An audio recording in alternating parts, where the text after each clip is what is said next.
Hi everyone, मेरा नाम अवधेश राज और मैं लेकर आया हूँ देशभक्ति कहानी मेरा देश कहा। कहानी का संबंध है हिंदुस्तान और पाकिस्तान बंटवारे के समय की। तो आइए शुरू करते हैं। बिंदुवासिनी अब सचमुच बेहद परेशान थी। संतरास की हवा बह चली है। अब यहाँ रहना मुश्किल है। सुन रहे हैं कि पासपोर्ट नाम का कागज बन रहा है। अब कोई पाकिस्तान छोड़ भारत जा नहीं सकेगा। जलियांवाला बाग के नक्शे कदम पर लघु संप्रदाय जितने हिंदू हैं सबके सब मार डाले जाएंगे। सच ऐसा होगा क्या? सच है। पाकिस्तानी संख्या लघुओं के खून सूखने लगे थे। फिर तो न कोई आगे देखा न पीछे।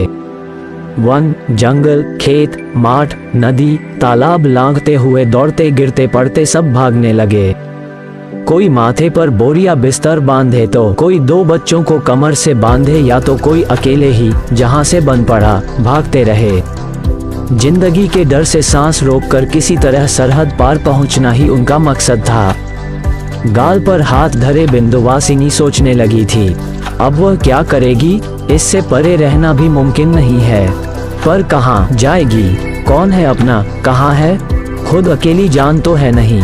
विधवा पुत्रवधू और उसकी दो बेटियां हैं। एक जवान लड़का साथ होता तो भी भरोसा बनता। यहाँ की कोठी में उसको सुख सुविधा की कोई कमी तो है नहीं। अभी भी कम होते और खोते हुए भी 40 तोला सोने के गहने, बनारसी साड़ियाँ, 2 सेट चांदी के बर्तन, कांसा, पीतल और तांबे के बर्तन सभी संदूक में भरे पड़े हैं। सीमेंट, चूना और रंग उतरने के बाद भी इस कोठी में कितनी रईसी नजर आती है। 5 बड़े बड़े कमरों में 8 लंबे चौड़े पलंग जिनके पैरों पर सिंह का मुख बना हुआ है। रेशमी चादर पलंग पर बिछी है। बड़ी बड़ी दरियां, गलीचे उत्सवों में बिछाने के लिए सफेद चादर भी है।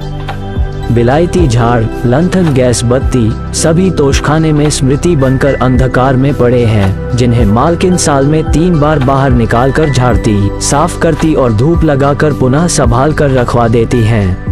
वंश का एकमात्र माथे का टीका, इकलौता बेटा नीरदवरण की शादी में ये सारे सामान बाहर निकाले तथा इस्तेमाल किए गए थे। 2 बड़े बड़े सिंहासन और कुर्सियां जिन पर प्रतिष्ठित मेहमानों को बिठाया गया था। झाड़दानों में 150 मोमबत्ती जलाई गई थी। पूरे गांव वालों को गलीचे पर बिठाकर भरपेट दावत खिलाई गई थी तथा बहू के मायके वाले दूल्हे के अमीर घराने की प्रशंसा करते थकते नहीं थे। पर सारी रोशनाई, चमक धमक अचानक ही अंधकार में दुबक गई। बेटा और बाप 1 साल के अंदर ही आगे पीछे गुजर गए। समय बीतने पर बिंदुवासिनी घर का शोक भूल चुकी थी, पर इस देश का बंटवारा बहुत भारी पड़ने लगा था। देखते ही देखते गांव के गांव सूने हो गए थे। खून खराबी, राजनी, लूटपाट, डकैती क्या क्या नहीं देखना पड़ा था। बिंदुवासिनी की 2 आंखों को रात रात भर पलकें नहीं झपका पाई थी। मुंह में भात का कोर नहीं डाल पाई थी। डर के मारे सब कुछ बटोर कर जाने की तैयारी करने लगी थी। तभी मुसलमान प्रजा लोगों ने रोक दिया। जहां जाएगी वहां भी डर का अभाव नहीं है। मालकिन, आप 4 नारियों के लिए कहीं भयहीन यात्रा हो सकती है? यहाँ तो आपका अपना ताल्लुक है। जमींदारी, पूजा पाठ, खेत और अपनी ही वसूली भी है। बस डर है तो मुसलमानों का भय है।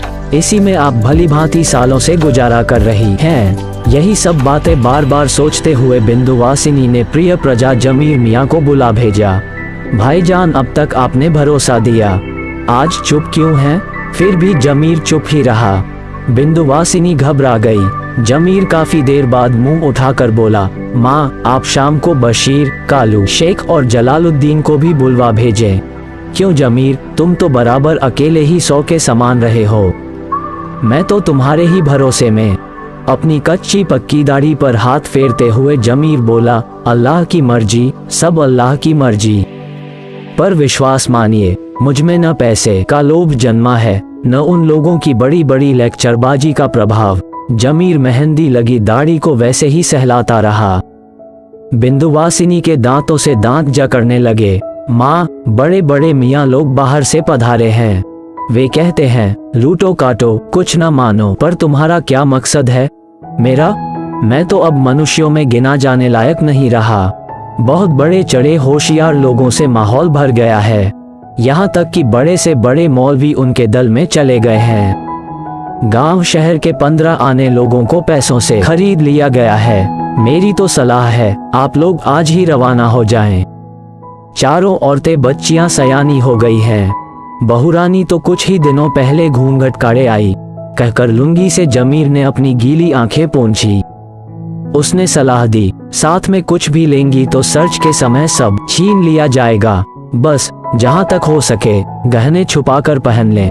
सास बहू फिर भी रात भर जाग कर पौटलियां बांधती रहीं, जो कि जमीर ने स्टेशन की भीड़ भाड़ में किसी के संदूक छिन जाने की बात कही तो कितने पैदल भागे हैं या कितने पुलिस द्वारा छीन लिए गए हैं और कितने बेइज्जत हुए हैं। सरहद को पार करने में ऐसे ही बहुत कुछ भयानक क्षणों का और भयंकर घटनाओं के वर्णन सुनाने लगा था। सरकार ने दोनों तरफ रस्सी बांधकर रवाना होने का रास्ता बना दिया था। उसी रास्ते में से दोनों नातिनों और बहू को लेकर बिंदुवासिनी रवाना हो गई। हजारों की संख्या में उस रस्सी बंधे रास्ते से गुजरते हुए लोग पिस रहे थे, धक्के खा रहे थे। गर्भवती औरतों का पेट दबा जा रहा था। कमर में खोंसी हुई धनराशि छीन ली जा रही थी।